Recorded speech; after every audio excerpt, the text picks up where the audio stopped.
Top 10 UFC fighters who were in prison. Jon Jones.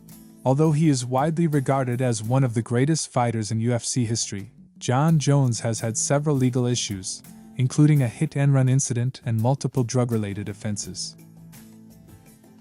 Thiago Silva. Silva was a former UFC light heavyweight fighter who had a history of legal troubles, including a standoff with police and charges of attempted murder.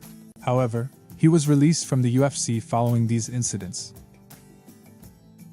War Machine. John Copenhaver. War Machine, a former UFC and Bellator fighter, had a troubled past and was involved in a high-profile assault case against his ex-girlfriend, Christy Mack. He was convicted and sentenced to prison. Hermes Franca. Franca, a former UFC lightweight fighter, was convicted of sexual abuse charges and sentenced to prison in 2011. Cody Gibson. Gibson, a former UFC bantamweight fighter, spent time in prison for a robbery charge before his MMA career.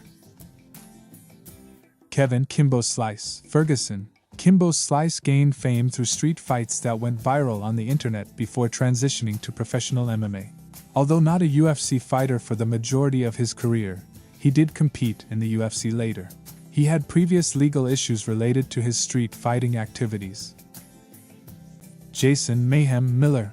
Miller, a former UFC middleweight fighter, had a troubled personal life and multiple run-ins with the law. He faced charges of domestic violence, stalking, and more. Joe Sun, a former UFC fighter, faced legal troubles following his MMA career and was convicted of multiple crimes, including sexual assault and torture. Charles Mask. Lewis was one of the co-founders of the Tap Out clothing brand and a prominent figure in the MMA community. Although not a UFC fighter, he had legal issues in the past, including a felony conviction for assault with a deadly weapon. He tragically passed away in a car accident in 2009. Juni Browning. Browning competed on the Ultimate Fighter reality show and had a short stint in the UFC. He had a history of legal issues, including assault and battery charges. Thanks for watching. Don't forget to subscribe and like.